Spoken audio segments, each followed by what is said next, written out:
छोटे भाई शेख सलमान सरवर साहब और सामने मेरे चेयरमैन, वाइस चेयरमैन, मेरे अहदेदारान और सबसे बढ़कर शमशाबाद के लोगों सबको आप मेरी तरफ से, मेरी पार्टी की तरफ से अस्सलाम वालेकुम व रहमतुल्लाहि व बरकातहू।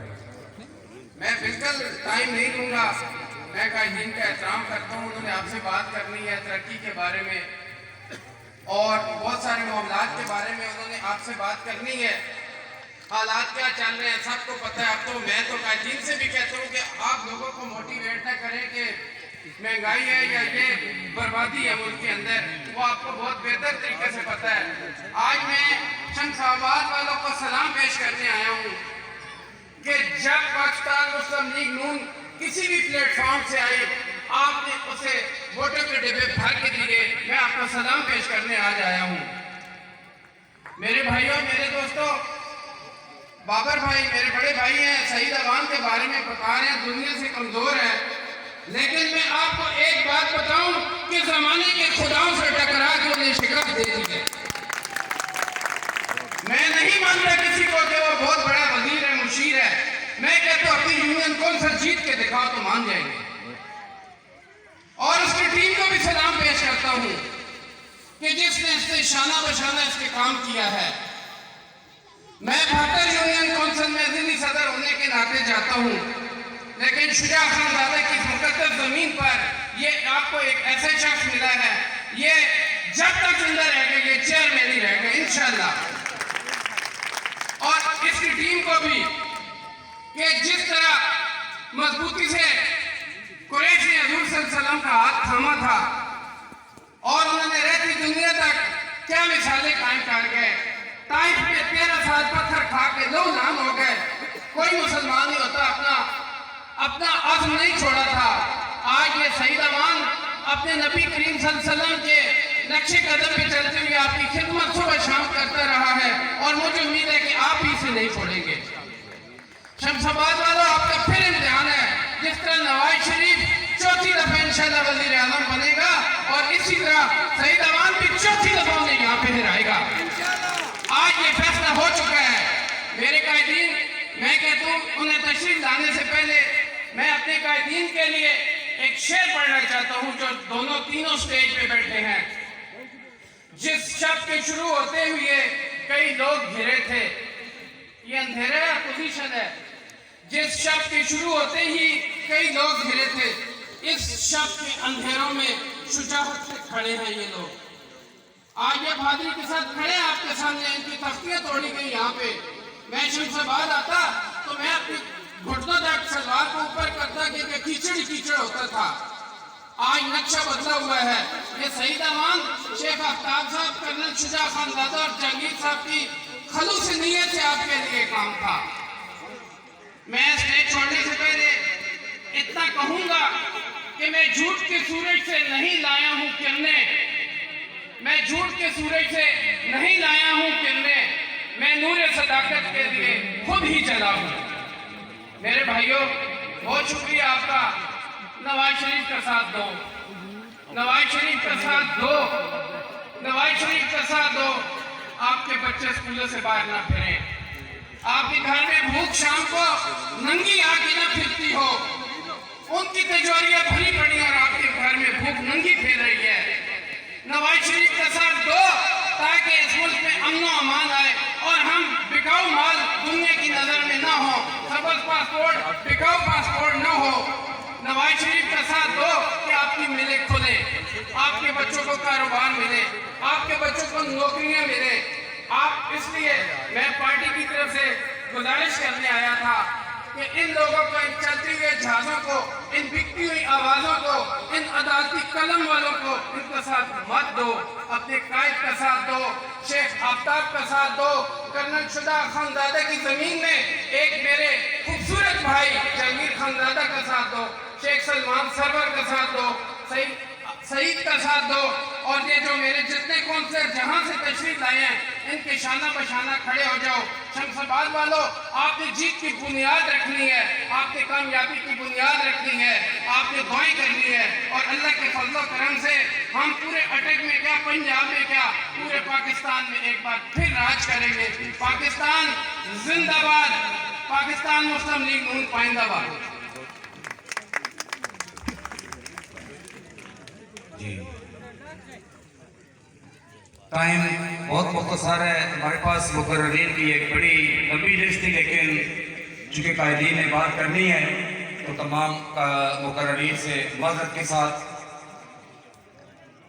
बरदरानी की वकार मेरे अगले मुकर्रर किसी तारफ के मोहताज नहीं, एक ऐसे घराने का चश्मो चराग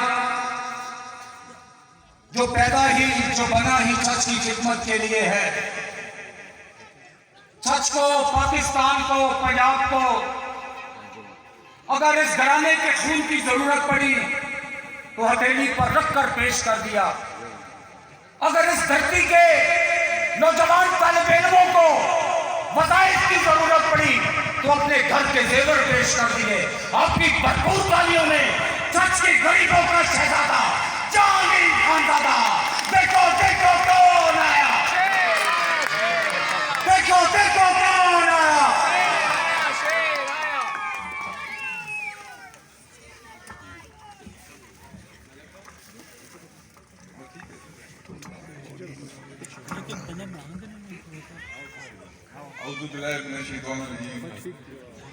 बिस्मिल्लाहिर्रहमानिर्रहीम। हमारे काबिल एहतराम PMLN अटक के कायद शेख आफ्ताब साहब, सलमान सरवर साहब, सईद अमान साहब, शेख बाबर साहब, यहाँ बैठे हुए तहसील हजरों के, डिस्ट्रिक्ट अटक के बाकी हमारे मेंबरान, चेयरमैन हजरात, पंडाल में बैठे हुए तहसील हजरों के ग़यूर अवाम, बुज़ुर्गों, मेरे दोस्तों, मेरे भाइयों, आप सबको मेरी तरफ से अस्सलाम वालेकुम। सबसे पहले तो मैं सईद अमान साहब का, शेख बाबर साहब का, उनकी पूरी टीम का मैं मशकूर हूँ कि उन्होंने इतनी खूबसूरत एक महफिल सजाई और हमें मौजूद किया और हमें मौका दिया कि आप लोगों के साथ 2-3 दिन की बातें करें। सबसे पहले तो मैं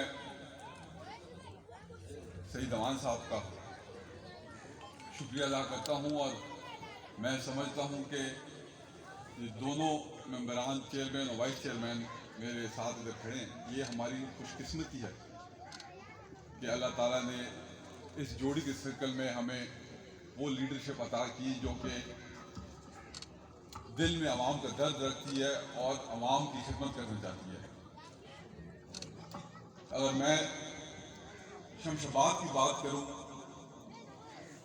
तो ये आपका स्कूल है, इसके 8 या 10 8 कमरे या 6 कमरे, 6 कमरे सईद अमान की मेहनत की वजह से हमने इसको बनाया, इसको अपग्रेड किया और 4 पीछे वाले स्कूल में, और इसके बाद शमशाबाद के लिए इनकी मेहनत की वजह से तकरीबन 3 करोड़ रुपए जो है नकासी और गलियों के लिए हमने मंजूर किए, जो कि इलेक्शन से कुछ दिन पहले, 6-7 महीने पहले किसी ऑर्डर के तहत जो है ना उन पैसों को रोक दिए गए थे। जो मैं समझता हूँ सिर्फ हमारे साथ नहीं बल्कि हर वो शख्स, वो हमारी बहन, वो हमारी बेटियां जिनको उस पैसे से फायदा पहुंचना था, उनके साथ ज्यादती हुई है। और चलें, ज्यादतियात तो होती रहती हैं, मुश्किल वक्त भी आ जाता है और मुश्किल वक्त भी गुजर जाता है। हर अंधेरी रात के बाद एक नई सुबह का आगाज होता है।